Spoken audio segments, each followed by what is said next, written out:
How do you stay motivated to keep working on something with everything that you have for a really long time? That's what we're talking about on today's Good Life Project Jam session.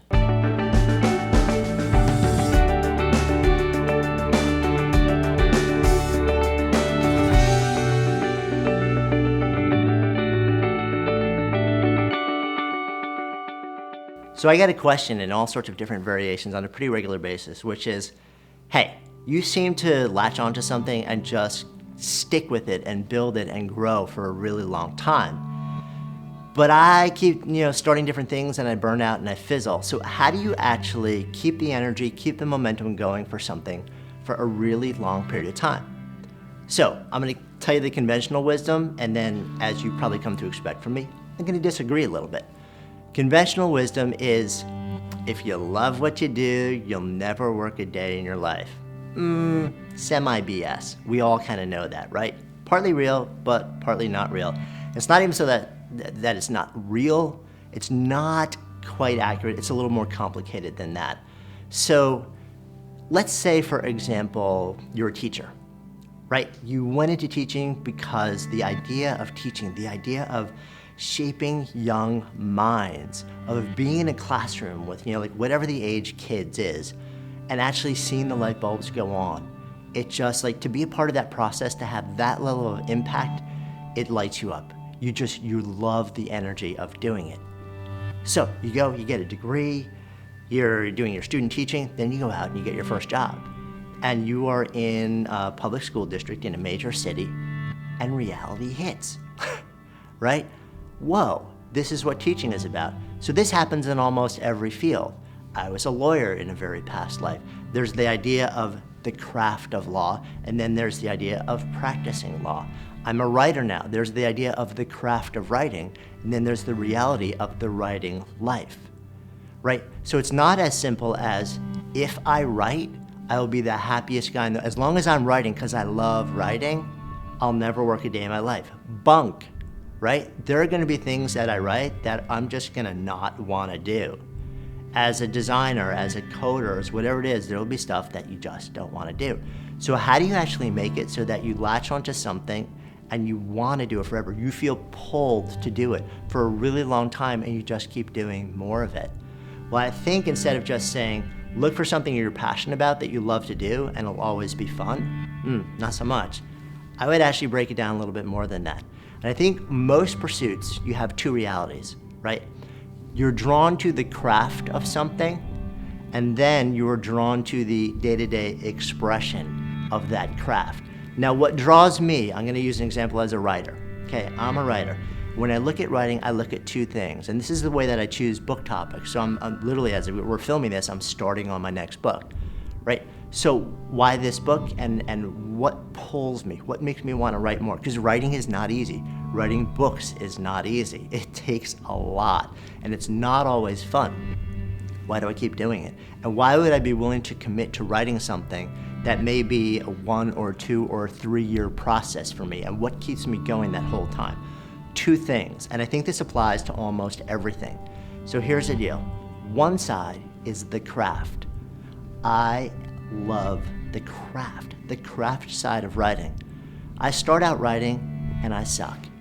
Everybody is not good when they start out a particular pursuit, but you have this sense that if you do it more, you will get good.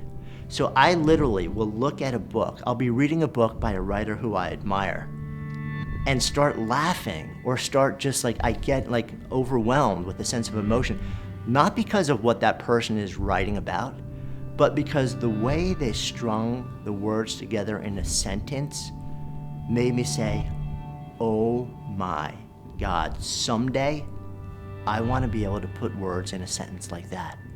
I become jealous, obsessed, because it's the craft. I look at the mastery over the level of the craft of writing and what that person was able to express in a sentence, to move me to emotion, to laughter, to tears in a sentence.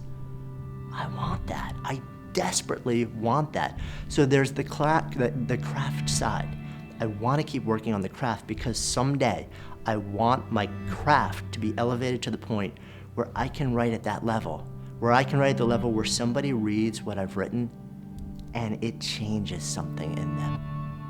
And it matters to me. Like, to me, that is such fuel for me to keep working for my life at writing and becoming better at it. But that's only half of it. So I'm pulled by a deep desire to become better at the craft, right? But how do I actually do that? So on a day-to-day basis, if the things that I'm writing about I don't care about in any meaningful way, that's not gonna keep me pulled. So what I also have to think about is, how do I choose to engage my mind in getting better at the craft in a way where, on a sort of a shorter term level, the projects that I choose are independently interesting to me, so that at the same time, I'm working on a project that pulls me, and that pull makes me write more, or allows me to write more and more and more and more, so the craft keeps getting better, and then I can express myself better and share what I'm learning more, and it becomes this benevolent cycle where the craft gets better, I'm learning more. So the interesting thing about writing for me when I write a book, one of the reasons that I write a book is because A, I'm drawn to get better at the craft of writing, but B, I latch onto a topic that I become fascinated by. And I want to learn about that. I become immensely curious about one particular idea. And for me, it's this opportunity to spend a very substantial amount of my time and energy going deeper into learning something.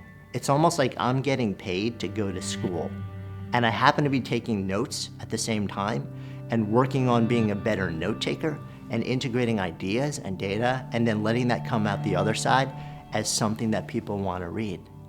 So it's two sides, right?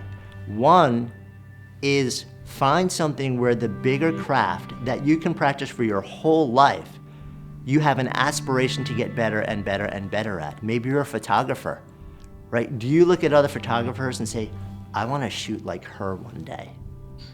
Maybe you're a painter. Do you look at, who do you want to be? Who do you want to have the level of craft where you can execute and express yourself on that level one day? That's part of the pull. And then the second part of it is, what projects can I take, can I commit myself to that will allow me to pursue that craft, and at the same time, the immediate project has independent, deep interest for me that will draw me deep into wanting to do this more.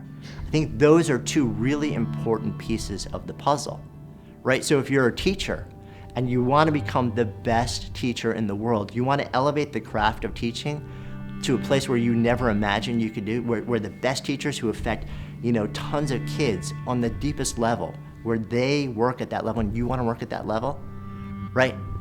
You start at the job that you have, but then to elevate the craft, you also focus on not just show up every day and do it for a longer period of time, but how do I choose opportunities and projects where independently there's a massive amount of learning and there's a deep interest that will allow me to apply the craft, but independent of that growth, the immediate project draws me. So I'm being pulled in two different ways: the long pull of the craft, and then the short pull, incrementally, of the immediate project. When you put those two together, long-term motivation is a non-issue. Sticking to something for a long time is a non-issue, but it's also a misnomer, because you have a long-term pull to the craft, but you have a shorter-term pull to the project, and that moves you along the path of the craft. Think about it in terms of that way, and maybe that'll affect decisions that you make about how to allocate your energy and how long you'll commit to each thing. I'm Jonathan Fields, signing off for Good Life Project.